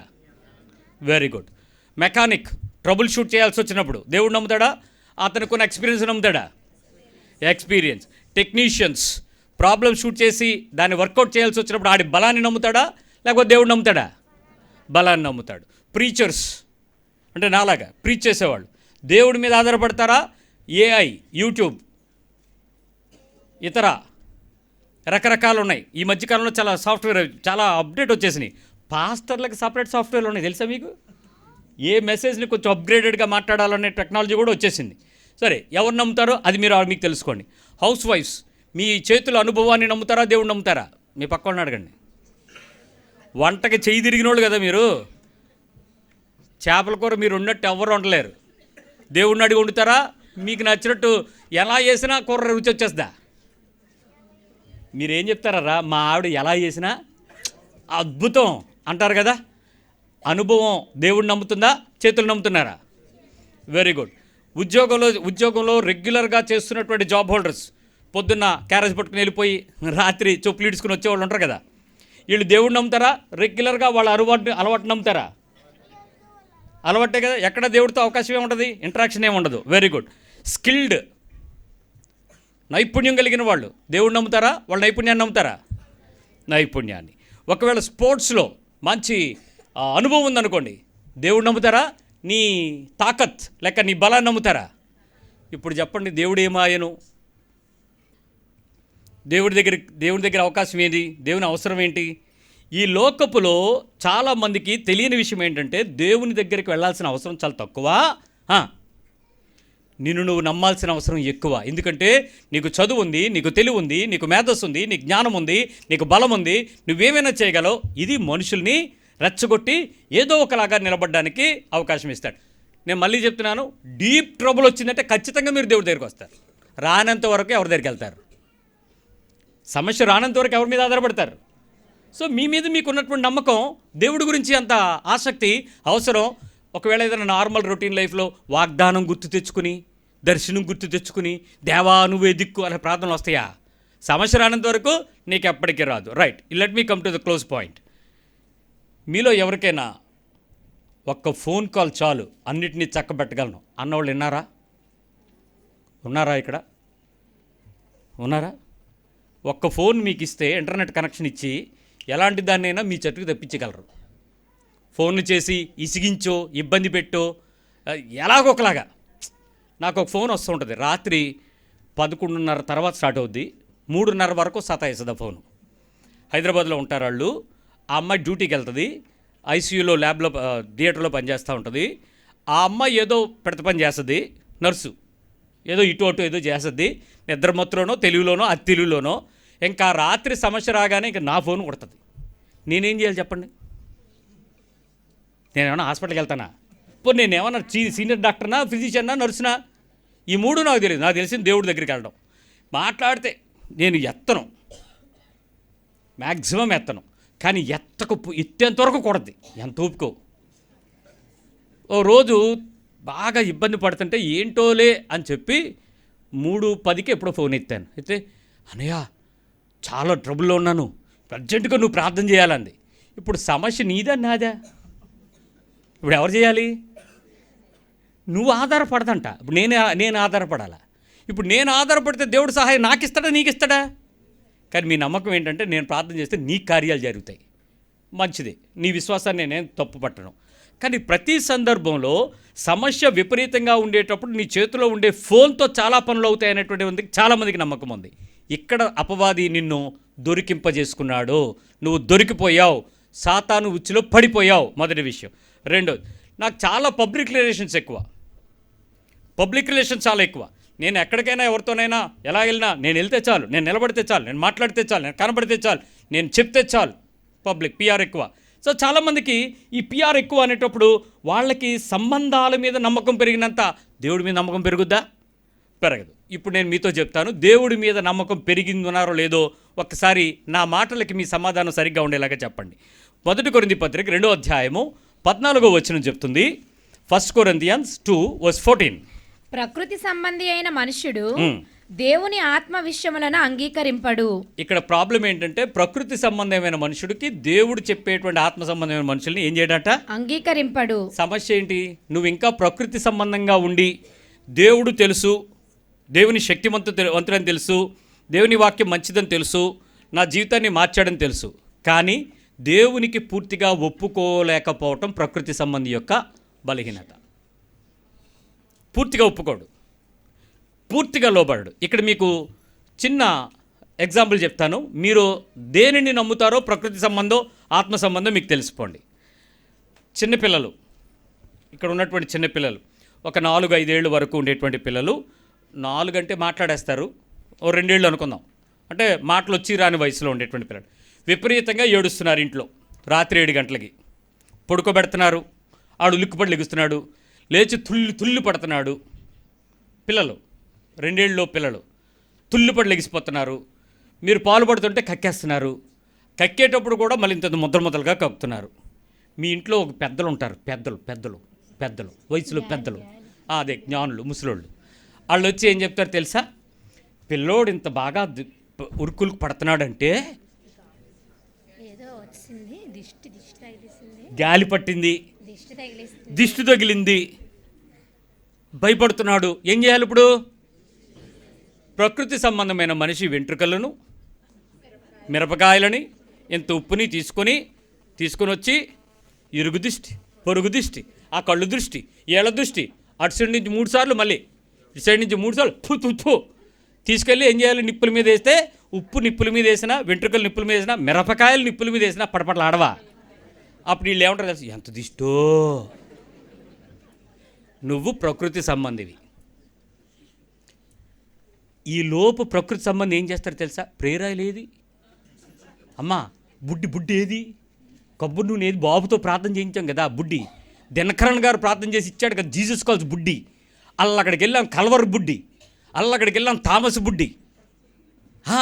అప్పుడు కొన్నాం కదా ప్రేయర్ టవర్లోని అల్ల బుడ్డేది. దాంతో ముందు సిలువు ముద్రలేసి నెత్తి మీద పామి ఓ పక్క ప్రాక్టికల్స్ అయిపోతాయి. ఇవన్నీ ప్రకృతి సంబంధి. వీడికి ఎంతసేపు దేవుని మధ్యలో పక్కన ఫోన్లు ట్రై చేస్తూ ఉంటుంది. అన్నయ్య దొరుకుతాడేమో చూడు, ఎత్తాడేమో చూడు. ఆయన ఒక మనిషే, ఆవిడ ఒక మనిషే, ఒక నిద్ర ఉంటుంది, ఒక ఆకలి ఉంటుంది, ఒక పని ఉంటుంది, ఒక పోట ఉంటుంది. అయినా నీకు అనవసరం, నీ పని అయిపోవాలి అంతే. ప్రకృతి సంబంధం కదా. దేవుని ఆత్మ సంబంధికి, దేవుని ఆత్మకార్యాలకి వీళ్ళు ఏమవుతారట? అపోజిట్ అవుతారు. వీళ్ళకి తెలీదు, వీళ్ళకి దేవుని పవర్ తెలీదా? దేవుడు అంటే ఇష్టం మాత్రమే ప్రకృతి సంబంధులు. వీళ్ళు ఎంతసేపు లోక సంబంధమైనటువంటి చిన్న చిన్న చిట్కాలు, ప్రయోజనకరమైనటువంటి పరిస్థితులు, వీటిని మాత్రమే ఆశ్రయించి వాటితోనే పనిచేస్తూ ఉంటారు. వీళ్ళు ఎంత మాత్రమో దేవుని శక్తిని ఎరగని వారు, ప్రకృతి సంబంధమైన వ్యక్తులు మాత్రమే. ఇక్కడ మందులు వేసుకోవడం తప్పని నేను చెప్పట్లేదు. చక్కగా మీ జబ్బులు వస్తే చక్కగా మందులు వేసుకోండి, ఆపరేషన్లు చేయించుకోండి, కట్లు కుట్లు థెరపీలు అన్నీ చేయించుకోండి. దేనికి నీ విశ్వాసానికి సంబంధం లేదు. రైట్, ఇప్పుడు మిగిలిన విషయంకి వస్తున్నాను. నిజంగా నువ్వు దేవుని సంబంధమైన వ్యక్తివో కాదో తెలుసుకోవడానికి ఒక మొదటి మాట, నేను 20 విషయాలు చెప్తాను. ఈ 20 విషయాలు నువ్వు దేవుని సంబంధిగా ఉండినట్లయితే నువ్వు దేవుని కుమారుడు ఒకటికి దేవుడు కృపణిస్తాడు. నెంబర్ 1, దేవుని సహాయం అడుగుదాం. నాన్నగారు చెప్పండి, ఎప్పుడు అడుగుతావు? అంతా అయిపోయిన తర్వాత ఫస్టా? ఎప్పుడు అడుగుతారు చెప్పండి? నీ ప్రాబ్లం ఐడెంటిఫై అయిన వెంటనే, లేక ఇదేం చేయాలో తెలియని వెంటనే ఫస్ట్ నీ నోట్లోంచి రావాల్సిన మాట ఏంటి? Let's seek God's help. ఆయన దివ్యమైన అద్భుతమైన తక్షణ సహాయము మనకివ్వగలిగిన వాడు అని నీ హృదయం నీకు చెప్పకపోతే, నీ తెలివి, మేధస్సు, అనుభవం, లేక నీకున్నటువంటి వనరుల మీద, వస్తువుల మీద ఆధారపడమని చెప్తాడు శోధకుడు. ఎప్పుడైతే చెప్పాడో నిన్ను శోధిస్తున్నాడు, నిన్ను టెంప్ట్ చేస్తున్నాడు అనే విషయం నీకు అర్థం కాదు. నువ్వు పడిపోతూ ఉంటావు. ఆల్వేజ్ నీ తెలివితేటల మీద నువ్వు ఎప్పుడు పడుతున్నా దేవుని సహాయాన్ని నువ్వు మర్చిపోతున్నావు. లాస్ట్లో ఎవడు చేయాలి సహాయం? ఖచ్చితంగా దేవుడే చేయాలి, దేవుడి దగ్గరికి వస్తావు. కానీ ప్రారంభం నుంచి నిన్ను శోధిస్తున్న శోధకుడు మొట్టమొదట వాడిని నువ్వు తలంచుకునేలాగా, నువ్వు పడిపోయేలాగా చేస్తున్నాడో లేదో చూసుకో. నెంబర్ 2, మొదటిది దేవుని సహాయం అడుగుదాం. నెంబర్ 2, దేవుని ఆలోచన కోరుకుందాం. చెప్పండి, అన్నీ మీకు తెలిసినప్పుడు దేవుడు ఆలోచన అడుగుతారా? అన్నీ మీకు తెలిసి ఏం చేయాలో. మీరు బ్యాంక్లో పనిచేస్తారు, ప్రోటోకాల్ ఉంటుంది, సిస్టమ్ ప్రకారం వెళ్ళిపోతారు. కానీ ఆ టైంలో దేవా నీ ఆలోచన నాకు దయచే అని అడుగుతారా? ఎందుకు? ఎంటర్ కొడుతుంటే పనిచేసి వెళ్ళిపోతూ ఉంటుంది. ఇంక ఎంటర్ కొట్టడమే కదా మీకు కావాల్సింది. కానీ అది కొట్టేటప్పుడు తప్పు లేకుండా నాకు సహాయం చేయని దేవుని సహాయం అడుగుతారా? ఎప్పుడైతే నీవు దేవుని ఆలోచనను నేను కోరడానికి అవసరం లేదు, నాకు తెలిసిన పద్ధతిలో నేను వెళ్ళిపోతాను, నేను చెయ్యగలుగుతున్నాను అని నువ్వు అనగలుగుతావో, ద ఇమ్మీడియట్ మూమెంట్ నువ్వు సాతానులకు చిక్కుపోయావని నువ్వు తెలుసుకో. నెంబర్ 3, దేవుని జ్ఞానము దయచేయమని అర్థిద్దాం. దేవా నీ జ్ఞానము నాకు దయచేయి అని అర్థిద్దాం, అడుగుదాం. నీ జ్ఞానం పనికిరాదు. మనుషుల జ్ఞానము దేవుని దృష్టిలో వెర్రితనం అయిపోద్ది. కాబట్టి అది వద్దు. నీ జ్ఞానం నాకు ఇవ్వవు బాబు, ఈ విషయంలో నాకు నీ జ్ఞానం ఇవ్వా, నీ జ్ఞానం నాకు కావాలి ప్రభా. ప్రతిసారి దేవుని జ్ఞానానికి అర్థించే అవసరం నీకు ఉంటుందా? అడగగలవా? నువ్వు రొటీన్ లైఫ్లో నువ్వు ఇష్టపడిపోయావు కదా, అన్నీ నీకు తెలిసిపోతున్నాయి. నెక్స్ట్ ఏమైపోతుందో కూడా ఊహించేస్తున్నావు. పరిస్థితులు నీ చేతుల్లోకి వచ్చేస్తున్నాయి, నీ తెలివితేటలు నీకు చెప్పేస్తున్నాయి, నీ జ్ఞానం, నీ జ్ఞాపక శక్తి, నీ అనుభవం, నువ్వు వాటిని ఊహించే శక్తి అన్నీ నీకున్నాయి. కానీ దేవుని యొక్క జ్ఞానం దయచేయమని నువ్వు అర్థించడం అవసరమా? అడుగుతారా? నెంబర్ 4, ప్రభువా నీకు నా బలం సరిపోదు, నీ బలం నాకు పంపించండి. Lord I want your strength. యెహోవాయే నా బలము. నేను ఈ మాటలు మీతో చెప్పేటప్పుడు ఒక ఉదాహరణ మీకు చెప్పాలనుకుంటున్నాను.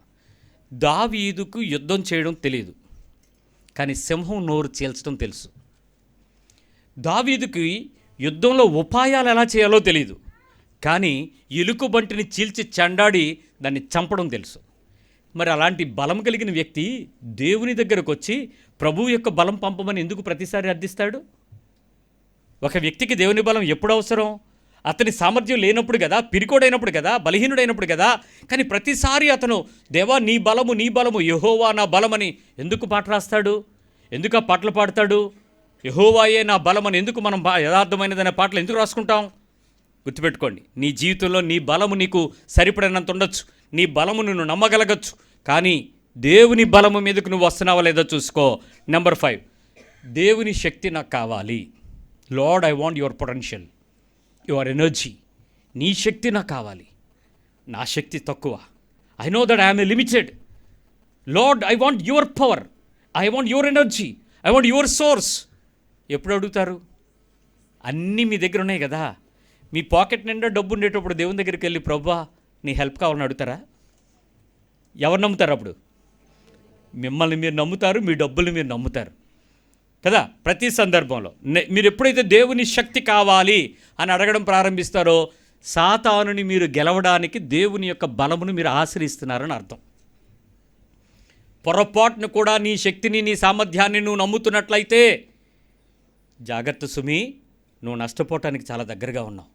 నీ ఆత్మీయ జీవితంలో ప్రతి సందర్భంలో ఈ శక్తి భౌతిక యుద్ధాలు చేసేది కాదు, ఆత్మీయ యుద్ధాలు చేసేవి. భౌతికమైన బలహీనతల్లో కాదు, ఆత్మ సంబంధమైన బలముగా నడిపించేవి. ఇవేవి కూడా ప్రకృతి సంబంధమైన వ్యక్తికి అర్థం కావు. కేవలం వీళ్ళకి ఏంటంటే దేవుడు అవసరం, బైబిలు అవసరం, చర్చి అవసరం, కానీ లోకంలో మనకున్న అనుభవం కూడా చాలా విలువైనదిగా భావిస్తారు. కానీ దేవుడే నా బలమని ఎప్పుడు నీకు తెలుస్తుంది? ఎప్పుడు నువ్వు ఆశ్రయిస్తావు? ఎంత ఎక్కువగా ఆధారపడగలవు? అక్కడ జ్ఞాపకం చేసుకో. నెంబర్ 6, అయ్యా నాకున్నవన్నీ నాకు పక్కకి పెట్టు, యువర్ గ్రేస్, నీ కృప నాకు కావాలి. నీ కృప లేకదే నేను బతకలేనయ్యా, నీ కృప నాకు కావాలి, నీ కృపను నాకు పంపు, నీ కృపయే నన్ను బతికిస్తుంది. నీ కృప లేకపోతే పౌలు ఎంతో జ్ఞానం కలిగినవాడు, కానీ ప్రతిసారి దేని గురించి అందిస్తాడు? ఎందుకు ఆ కృప గురించి మాట్లాడతాడు? హోసన్న మినిస్ట్రీ జేసన్న గారు ఆయన మాట మాట్లాడుతూ ఒకసారి ఇలా కూర్చుని ఆయనకి భోజనం సర్వ్ చేస్తుంటే ఆయన పాటలు పాడుతున్నారు. రాత్రి 11 గంటలకు భోజనం చేస్తున్నాడు. పడుతున్నప్పుడు ఆయన మాట అన్నాడు, ఎవరో ఏదో పదం నుంచి కృప అంట అగో అన్నాడు. ఏంట్రా బాబు ఈయన కోపం వచ్చిందని అందరం ఆయనకేసి చూస్తుంటే, ఆ పదం పాడడానికి నాకొక్కడికే లైసెన్స్ ఉంది, మీకెవడికి లేదన్నాడు. నిజంగా షాక్ అయ్యాం. ఆయన కోపం వచ్చింది అనుకుంటే ఆయన అన్నంటాడు, కృప గురించి పాడాలంటే నాకే అర్హత ఉంది, ఆ కృప గురించి నేనే పాడతాను, మీరు ఎవడో పాట ఎత్తకండి అన్నాడు. ఎంగిల్ చేత్తో అన్న నోట్లో పెట్టుకుంటూ కూడా ఆ కృప అనే పదం వినంగానే నేనే దేవునికి అర్హతగా నేను పాడాల్సిన వాడిని అంటాడు ఆయన. ఎంత సంతోషం వేసిందో ఆ అనుభవానికి. ఒక సేవకుడు దీనుడై ఆయన బలాన్ని కానీ ఆయన మినిస్ట్రీలో ఉన్న జనాన్ని కానీ నమ్మటలా, ఆయన దేవుని కృపను నమ్ముతున్నాడు. అలాంటి దీనత్వం కలిగిన వాళ్ళు ఎంతమందిని చూస్తాం మనం ఈరోజు? మన హృదయాలలో మనకు ఎంత కృప మీద ఆధారపడ్డాం. అన్నీ నీకుంటే నువ్వు కృప కావాలా? ఏమన్నా కృప కావాలా? All well, all is good, everything is going on, అంతా ప్లగ్ అండ్ ప్లేలో అయిపోతుంది. పొద్దున్న లేచిన సాయంత్రం వరకు నీకు అసలు ఏ ప్రాబ్లం అనిపించట్లా. కృప గురించి కనిపెడతావా? సాతాను గడిని అక్కడ మోసం చేస్తాడు. అన్నీ ఉండేటప్పుడు నువ్వంతా నీతిమంతుడివి, నువ్వు పర్ఫెక్ట్, నువ్వు ఏ తప్పు చేయట్లేదు, అందుకే నీకు కావాల్సినవన్నీ జరిగిపోతున్నాయి. Don't worry, you need not God. అసలు నువ్వు దేవుని దగ్గరికి వెళ్ళొద్దు, అసలు నీకు దేవుని అంటే అవసరం లేదు, నువ్వు ప్రయత్నం చేయక్కర్లేదని చెప్తాడు. ఎంత మోసంలోకి తీసుకెళ్తాడంటే, చిన్నప్పటి నుంచి పిల్లలకి మనం ఈ విషయాన్ని నేర్పకపోతే పెద్ద అయ్యేటప్పటికి వీళ్ళు యవ్వన కాలంలోనే తప్పిపోతారు. ఇక పెద్దవాడైన తర్వాత దేవుని యొక్క కృప అంటే ఏంటో కూడా వాడికి తెలియదు. వాడు డబ్బుని కృప అనుకుంటాడు, లోకంలో ఉండే ఆశీర్వాదాలను కృప అనుకుంటాడు, సుఖాలు, లగ్జరీలు, సౌకర్యాలు వాటిని కృప అనుకుంటున్నాడు. కాదు, దేవుని కృప ఎంతైనా ఆకాశం కంటే ఉత్తమమైనది అనే కృపని మనం అర్థం చేసుకోవాలి. నెంబర్ 7, ఏ పని చేసినా, పొద్దున్న లేచిన వెంటనే ఏ పని చేసినా, ప్రభువా నీ కార్యం నేను చూడాలి, ప్రభువా నీ కార్యం నేను చూడాలి నాయన, నీ కార్యం నేను చూడటానికి నన్ను ఈరోజు రెడీ చేయి. ఎంతమంది ప్రార్థన చేస్తారు ఉదయం లేచిన వెంటనే దేవుని కార్యం కోసం? కానీ రొటీన్ లైఫ్లో వెళ్ళిపోతున్నప్పుడు మీకు దేవుని కార్యం ఎందుకర్రా? సమస్య రావాలా, ఎవడో మూతిపళ్ళు మీద రాళ్ళేలా కొట్టాలా, ఎవడో వెనక నుంచి ఒక బ్యాక్ బైట్ అరవాలా, ఏదో దెబ్బ కాళ్ళకి తగలాలా, ఏదో నుదుటి బొప్పు పట్టాలా, అప్పుడేమడుగుతాం? ప్రభువా నువ్వు ఉన్నావని ఆడికి తెలియాలా. ఎవరికి తెలియాలి? ఆడికా నీకా? కార్యం ఆడికి జరగాల, నీకు జరగాల? ఇక్కడ ఎంతసేపు నువ్వు ఆడికి ఏదో ఒకటి చేస్తే కానీ నువ్వు ఉన్నావని నేను నువ్వు నమ్మడమే ముఖ్యం, ఆడికి చేయడం కాదు. దేవుడు చేసే అద్భుతం ఎలా ఉంటుందో మీకు మాట చెప్పాలి. నువ్వు ఎప్పుడైతే అవమానించబడతావో, ఎప్పుడైతే శపించబడతావో, ఎప్పుడైతే సిగ్గుపరచబడతావో, నువ్వు ఏ ప్రార్థన చేసినా నిన్ను ఎవరైతే ఇబ్బంది పెట్టారో వాళ్ళ దగ్గర నిన్ను ఆశీర్వదించి ఇది నేను చెయ్యగలిగిన వాడను అని రుజువు చేస్తాడు. అది దేవుని లక్ష్యం. అంతేగాని ఆడికేదో చేసి దేవుడు నీకున్నాడని అదేంటి దేవుడు? అదే దేవుడు. నువ్వు నాతో ఉన్నావని ఆడు మెట్లు మించి పడిపోవాలన్నావు అనుకో, దేవుడు నేను మెట్లు మించి పడిపోనివ్వడు.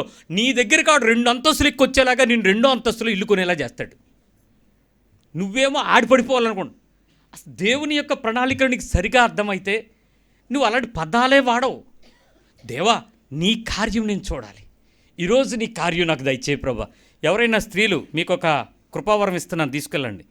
మీరు ఉదయంలో లేచి ప్రభువా ఈరోజు నీ కార్యం నేను చూడాలనుకుంటున్నాను, ఇదిగో వంటగదిలోకి వెళ్తున్నాను, నువ్వు నాకు సహాయం చేయి, నీ కార్యము నేను చూడాలనుకుంటున్నాను, నీ కార్యము నా చేతుల ద్వారా జరగాలనుకుంటున్నాను, నీ పనులకు నేను సాక్షిగా ఉండాలనుకుంటున్నాను, నీ కార్యాల మధ్యలో నన్ను బలపరచు, నిన్ను మహింపరచడానికి నీ కార్యాలకు నేను సాక్షిగా ఉంచు అని మీరు అడగండి. 8:30కు వంట అయిపోద్ది, 9:30కి మీ ఇంట్లో పనులు అయిపోతాయి, 10 గంటలకు ఏం చేయాలో తెలియదు. ఏటి ప్రభువా, కొత్తప్పుడు 11, 12, 1 గంటకు కూడా అసలు స్నానం అవ్వదు, ఇప్పుడేంటి అన్ని పనులు అయిపోయినాయి అంటే ఏం జరిగింది అక్కడ? సూర్యుడిని ఆపుతాడు, చంద్రుడిని ఆజ్ఞాపిస్తాడు దేవుడు. ఇది నీకు అర్థం కావడానికి చాలా టైం పడుద్ది. ఆ కృప కొరకు అడగాలి, ఆ కార్యము నువ్వు చూడగలగాలి.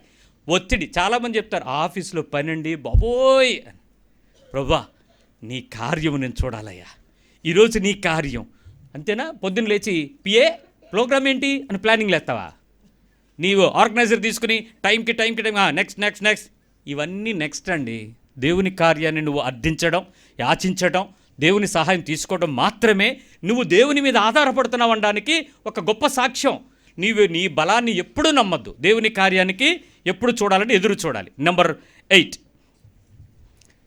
ప్రభా ఈరోజంతా నీ మీద ఆధారపడతాను నాయన, ఇంకెక్కడికి దేన్ని నమ్మను ప్రభువా, నీ మీదే ఆధారపడతాను నాయన. ప్రతి సందర్భంలో నువ్వు దేవుని మీదే ఆధారపడడం నేర్చుకోవాలి.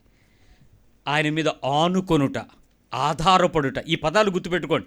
నేను దేవుని మీద ఆనుకున్నానా లేదా, ఆధారపడ్డానా లేదా? ఎప్పుడైతే నువ్వు ఆనుకోవటం, ఆధారపడడం నేర్చుకుంటావో, నీ జీవితంలో నువ్వు ఏమైతే చెయ్యలేవో ఆ పనులు ఆయన నీ ద్వారా జరిగిస్తాడు. ఆ ఆనుకునుట అనే అనుభవం, ఆధారపడటం అనే అనుభవం మనిషి హృదయంలో నుంచి రావాలి, ఏదో నోటి మాటల నుంచి వస్తే కాదు. Complete dependency, complete surrendering. ఆయన చిన్నపిల్లోడు మీరు ఎత్తుకున్నారనుకోండి, ఆడు ఎవరి మీద ఆనుకుంటాడు, ఎవరి మీద ఆధారపడతాడు, ఎవరి మీద తన శరీరాన్ని పూర్తిగా వాల్చి నిద్రపోయి విశ్రాంతి తీసుకుంటాడు? ఏంటి వాడికి ఆ ట్రస్ట్? ఆ బేబీకి ఆ మదర్ మీద ఉన్న ట్రస్ట్ ఏంటి? అదండి ఆనుకోట. ప్రభువా ఈరోజు నేను నీ మీద ఆధారపడతాను అంటే దైవికమైన ప్రాధాన్యతను కోరుకుంటా. ఎప్పుడూ గుర్తుపెట్టుకోండి, నీ మీద నేను ఆనుకుంటాను, ఈరోజు నేను నీ మీద ఆధారపడతాను. మీ పర్స్ నిండా డబ్బులు ఉంటాయి కానీ దేవుని మీద ఆధారపడండి. నీ నోట్లో మాటల వల్ల పనులు అయిపోతాయి కానీ దేవుని మీద ఆధారపడండి. మనుషులు మీ కొరకు ఏం కావాలన్నా చేస్తారు కానీ దేవుని మీద ఆధారపడండి. పరిస్థితులు ఏదైనా నీకు అడ్డు లేదు, ఆటంకం లేదు కానీ దేవుని మీద ఆధారపడండి. మనుషులు మీకు లోబడుతున్నారు అయినా దేవుని మీద ఆధారపడండి. సందర్భాలు ఏమొచ్చినా ధైర్యంగా నీకుంది, నో, నీ ధైర్యాన్ని నువ్వు నమ్మద్దు, దేవుని మీద ఆధారపడు. నీకు చదివేసుకున్నావు, మంచి మెమరీ పవర్ ఉంది, పరీక్షలో ఏమొచ్చినా రాసేస్తావు, వద్దు, దేవుని మీద ఆధారపడండి. ఏ పరిస్థితిలోనైనా నేను సాధించగలను, లేదు, దేవుని మీద ఆధారపడండి. అక్కడికి వెళ్తే నేను సాధించగలను, లేదు, దేవుని మీద ఆధారపడండి. నువ్వు ఏం చేసినా నీ హృదయంలో అర్థం కావాల్సింది నేను దేవుని మీద ఆధారపడతాను, ఆనుకుంటాను. ఈ పదాలు సాతానుగా ఊరుకుంటాడా? ఫస్ట్ మీకు ఏం చెప్తాడు? నీకు అనుభవం లేదా, నీకు ఆలోచన రాదా, నువ్వు ఆ రెగ్యులర్ ప్యాటర్న్ నీకు తెలీదా, ఇవన్నీ నీకు తెలుసు కదా, ఎందుకు మీరు చేయాలి, కమాన్ పో పో వెళ్ళిపో, ముందుకెళ్ళిపో, ఏమవుదు పో అనిపిస్తారు. కానీ నువ్వు దేవుని మీద ఆధారపడలేదని చెప్పడానికి ఇదే సాక్ష్యం అండి. నెంబర్ 9, దేవుని మాట మీద నమ్మకాన్ని పెంచుకుంటాను. ఎవరి మాట? ఇప్పుడు ఒకవేళ నేనే గనక మీకు మాట ఇచ్చి, నేను ఒక పాస్టర్గా, ఒక అన్నయ్యగా మీరు నాతో ఏం మాట్లాడేది, నేను చూసుకుంటాను అన్నాను అనుకోండి, మీకేంటి భరోసా ఏంటి? నాతో అనుభవం కలిగిన వాళ్ళకి చాలామందికి తెలుసు, ఒకవేళ అన్నయ్య ఆ మాట అన్నాడంటే మాత్రం దానిలో ఏం చూడక్కర్లేదు, ఇంక మర్చిపో, అది అయిపోద్ది అంతే అన్న ధీమా మీకు వచ్చేస్తుంది. దేవుడిని నమ్ముతారా, నన్ను నమ్ముతారా? మీ అనుభవం నాకు మీకేం చెప్పింది? అసలు మరి అన్నయ్యకి చెప్తాను ఇంకేం పర్లేదని ధైర్యం వచ్చేస్తుంది. చూసారా, ఆ సమయంలోనే నువ్వు నమ్మాల్సింది దేవుని మాట మీద నమ్మకం పెంచుకోవాలి. ఎవరి మాట? ఇక్కడ పొరపాటు ఏంటో చెప్తాను మీకు. చాలామంది నెహెమ్యాతో దేవుడిచ్చిన మాట నమ్ముతారు, దావీదుకు దేవుడు చెప్పిన మాట నమ్ముతారు, సొలొమోనుకు దేవుడు ఇచ్చిన మాట నమ్ముతారు, ఇర్మియాకి దేవుడు చెప్పిన మాట నమ్ముతారు, యెహెజ్కేలుకి దేవుడు చెప్పిన మాట నమ్ముతారు, మరి ఎవరో ప్రవక్తలకి యెషయాకి దేవుడు చెప్పిన మాట నమ్ముతారు. అసలు నీతో దేవుడు అని చెప్పాడంటే మీ నోట్లో మాట ఉండదు. 31వ తారీఖు రాత్రి మీరు తీసే మాటలన్నీ ఎవరివి? దేవుడు మీకు ఇచ్చినవా, ఇంకెవరికో ఇచ్చినవా? నిజం చెప్పరే? వేరే వాళ్ళకి ఇచ్చినవి మీరు పట్టుకొచ్చి మీరేమంటున్నారు? నాకు మాట ఇచ్చాడు, నాకు మాట ఇచ్చాడు, దేవుడు మంచి వాగ్దానం ఇచ్చాడు. దేవుడు మంచి వాగ్దానం నీకు ఇచ్చాడా? ఆ సందర్భంలో, ఆ కాలంలో ఆ వ్యక్తిని బలపరచడానికి దేవుడు మాట్లాడినవాడు. అయితే దేవుని వాగ్దానాలు నిన్న నేడు నిరంతరము చెల్లుబాటు అయ్యేవి, డౌట్ లేదు. వాటిని పట్టుకోవడంలో తప్పేమీ లేదు. కానీ నీతో మాట్లాడే మాట వినకుండా ఎవడో మాట్లాడిన మాటలు నమ్మడం నాకెందుకో కొంచెం నీ మీద డౌట్గా ఉంది. సాతాను గడు ఇక్కడ కూడా తప్పిస్తున్నాడు నిన్ను. అసలు నీతో వచ్చే ప్రామిస్ ఏంటి? Lord, what you are giving guarantee to me? నాతో నువ్వేం చెప్తావు? నాతో నువ్వు ఎలా నడుస్తావు? నాతో నువ్వేం చేస్తావు? ఇదిగో నేను వెళ్తున్నాను, లేకపోతే ఈ పని చేస్తున్నాను, ఇదిగో నేను అడుగుతున్నాను, నువ్వు నాకు ఆలోచన చెప్పు, నాకు నీ కార్యం చూడాలనుకుంది, నువ్వు నాకేం చెప్తావు చెప్పు. ఎప్పుడైనా అడిగారా? మనకేం తెలుసు అంటే వెళ్ళిపోదాం, చేసేద్దాం, అయిపోద్ది, వచ్చేద్దాం, నమ్ముడు నీ వలన అయితే. ఆ వాక్యం ఎక్కడది? దీనికి సంబంధించిన కాంటెస్టు అది ఎత్తిపెట్టేసుకుని నీకు నువ్వు ఆపాదించేసుకుని వెళ్ళిపోయి దేవుడు అనేసి అక్కడ జరగలేదు అనుకోండి. దేవుని చిత్తం కాదు. దేవుని చిత్తం కాదా? అసలు ముందు అది నీ చిత్తం, అది దేవుని ఉద్దేశమా కాదని నువ్వు అడగలేదే. సో చాలా సందర్భాలలో ఈ సమస్య చాలా ఇబ్బంది పడి, ఇక్కడ నేను ఈరోజు మీతో చెప్తున్న వ్యక్తిని నేను కూడా ఒకప్పుడు మీ ప్లేస్లో కూర్చుని ఇలాగ మాట్లాడినోడ్నే, అలాంటి వాగ్దానాలు తీసి గింతులు వేసినోడ్నే, అలాంటి వాగ్దానాలు పట్టుకుని నమ్మి స్వతంత్రించుకుని ప్రయత్నం చేసినోడ్నే. కానీ తిరిగి దేవుని యొక్క మాట వాక్యంలో నుంచి అర్థం చేసుకున్న తరువాత, ఆయన మాట మీద నమ్మకం పెరిగిన తర్వాత, ఆయన ఎలా మాట్లాడుతాడో తెలుసుకున్న తర్వాత నా జీవితం మారింది. ఆయన మాట యొక్క విధానం తెలుసుకున్న తర్వాత పరిస్థితులు మారాయి. ఒక ఉదాహరణ చెప్తాను. ఇక్కడ ఈ ప్రదేశంలోకి మేము మారాలని సుతారము మాకు ఆలోచన లేదు. 100% నా బిలీఫ్ ఏంటో తెలుసా? దేవుడు నీకు అవసరమైతే వస్తావు, దేవుని మాట నువ్వు వినాలనుకుంటే వస్తావు, దేవుని మాట తెలుసుకుని బతకాలనుకుంటే నువ్వు వస్తావు, నేర్చుకుంటావు, పోతావు. నువ్వు వచ్చావా అని అడగను, ఎందుకు రాలేదని కూడా ప్రశ్నించను, నీ ఇంటికి చేరను, నీ పాగాలను చూడను, నీ చేతులను చూడను, నువ్వు ఎలా ఉన్నావో పలకరించను. నా విశ్వాసం దేవుడితో నిన్ను కలపాలని, అదొక్కటే నా బలం. దేవుడు ఏమనుకున్నాడో తెలుసా? ఒక 25 ఏళ్ల క్రితం సేవకు వచ్చిన కాలం నుంచి ఈ వయసు పెరుగుతూ అనుభవం పెరుగుతూ ఉండగా ఒక సందర్భంలో దేవుని మందిరాన్ని విశాలపరచాలని ఆలోచన చేసి నా మట్టుకు నేనే దేవుని సన్నిధిలో కూర్చొని ఆ రోజు రాత్రంతా పెనుగులాడుతూ ఒక ధైర్యపు ఆలోచనకు వచ్చేసా.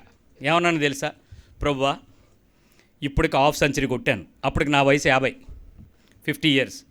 ఈ వయసులో ఇప్పుడు చర్చిని కట్టాలన్నా, కొనాలన్నా, విశాలపరచాలన్నా ఆ నెక్స్ట్ ఇన్స్టాల్మెంట్లు ఎవడు కడతాడు? ఆ భారం అంతా నాకు ఎందుకు? శుభ్రంగా చర్చి ఇచ్చావు, పార్వతీపురం మనకి హెడ్ క్వార్టర్సు, వాక్యం చెప్తున్నాం, ట్రైనింగ్లు ఇస్తున్నాం, మీటింగ్లకు వెళ్తున్నాం, పని జరుగుతుంది, నా విశ్వాసం సరిపోయింది, నాకు ఇచ్చిన బాధ్యతలు నేను నమ్మకంగా వెళ్తున్నాను, ఎక్కడ అటు ఇటు వెళ్ళట్లేదు, ఈ టైంలో కొత్త బాధ్యతలు నేను ఎత్తినేసుకోను, ఇక ఇది సరిపోద్దులే మనకని హాయిగా రెస్ట్ తీసుకుంటున్నాను. ఏ ఆలోచన లేదు. దేవుని యొక్క ఆలోచన వేరుగా ఉంది. ఆయన తన ప్రజల పట్ల ఆసక్తి కలిగినవాడు, ఆయన జనము పట్ల తన ఉద్దేశాన్ని స్థిరపరచువాడు. ఇక్కడ నా కోరిక లేదు, నా ఉద్దేశం లేదు, నా ఆలోచన లేదు. ఒక్కసారిగా దేవుడు ఒక్క వారం రోజుల్లో ఆయన తన ప్రణాళికను మొత్తం మార్చిపడేశాడు. ఒక్క రోజు ఉదయం మాట్లాడుకున్నాం, సాయంత్రానికి పరిస్థితి మారిపోయింది. నెక్స్ట్ డేకి ఈ స్థలం ఎవరిదైతే ఉందో, ఈ ఆరాధించే ప్రదేశం ఎవరిదైతే ఉందో ఆయన ఇంటికి మేము వెళ్ళాం. మాట్లాడుతుండగానే ఆయన మాట్లాడకుండా ఏం అడుగుతున్నా అంటే ఇది మనం వద్దు అని చెప్పడానికి కారణాలు చెప్తుంటే ఆయన తిరిగి ఇది ఎందుకు తీసుకోవాలో ఆయన మాకు సరి చెప్తున్నాడు. ఏంటిది? ఈయన ఎందుకు ఒప్పుకుంటున్నాడు? ఈ 5-10 నిమిషాల్లో మొత్తం సిచ్యువేషన్ మారిపోయింది. దేవుడు నా హృదయాన్ని ఒప్పింపజేశాడు. ఆయన ఇంతకు మునుపు మాట్లాడిన దర్శనాన్ని చూపించాడు. ఇదిగో నీ గురించి నాకున్న తలంపుల విస్తారములు, ఇదిగో ఈ పరిచర్య విషయంలో నా ఆలోచన ఇది, ఇదిగో ఇప్పుడు ఇలాంటి పరిస్థితుల నుంచి ఇలాంటి దగ్గరికి నేను తీసుకుని వెళ్తున్నాను చూడు అని చెప్పి ఒక్కొక్కటిగా మాట్లాడి ఆయన మాట మీద నమ్మకం ఉంచడం నేర్పించాడు. ఇప్పటి వరకు నాకు తెలిసింది దేవుని వాక్యం ఉపదేశం, ఇప్పుడు నాకు తెలిసింది దేవుని మాటను ఏ రీతిగా నడిపిస్తున్నాడో తెలుసుకోగలగటం. సో ఒక్కొక్క మనిషికి ఒక్కొక్క అనుభవంలోకి తీసుకుని వెళ్ళే అనుభవానికి దేవుడు తీసుకొస్తే, ఒప్పింపజేస్తే 15 రోజుల్లో ఈ సిచ్యువేషన్ మీరు చూస్తున్న దానికి ఉపయోగపడేలాగా మార్చేశాడు దేవుడు. ఇది మనుషుల వల్ల సాధ్యమయ్యే పనులు కాదు, దేవుని వలన సాధ్యమయ్యేటువంటి పని. ఎందుకంటే ఎక్కువ భారం మనకెందుకు? దేవుని పని జరగట్లేదా? ఆన్లైన్లో చూస్తున్నారుగా, రాకపోతే ఏమి? కానీ దేవుడు ఏమనుకుంటున్నాడంటే, లేదు, నా ప్రజలందరినీ ఒక చోట కూర్చోబెట్టాలి, నా ప్రజలందరినీ సిద్ధపరచాలి, నా ప్రజలందరికీ నా మాట వినబడాలి, నా మాట చేత బలపరచబడాలి, నా మాట చేత వారు సిద్ధపరచబడాలి, నా మాట కొరకు వారిని బ్రతికించాలి. ఇది దేవుని ఆలోచన. ఈరోజు నువ్వే మాట వింటున్నావో చూసుకో, ఎవరి మాటలు వింటున్నావో చూసుకో, ఎవరి వాగ్దానాలను పట్టుకుంటున్నావో చూసుకో, ఎవరితో ప్రార్థనలని చేరుతున్నావో చూసుకో, ఎక్కడికి వెళ్ళి చేరిపోతున్నావో చూసుకో. దేవుని మాటకు చేరుతున్నావా, అపవాది మాటకు వింటున్నావో తెలుసుకో. ప్రతి సందర్భంలో మనల్ని మోసం చేయడానికి అవకాశం తీసుకుంటూ ఉంటాడు. సో ప్రతిదీ దేవుడే, ప్రతి చోట దేవుడే, ప్రతి చోట వాక్యమే, ప్రతి చోట సంఘమే, ప్రతిదీ పరిచర్యే, ప్రతి చోట దేవుని యొక్క పద్ధతులే. కానీ దేవుని యొక్క దైవికమైన స్వరముని బ్రతుకుని మార్చి దిద్ది నడిపించేదిగా ఉందా లేదా? ఆ మాట మీద నువ్వు ఆశ పెట్టుకున్నావా లేదా? ఆ మాట నిన్ను రూపాంతరం చెందిస్తుందా లేదా? నీ హృదయాన్ని పరివర్తనలోకి తెస్తుందా లేదా?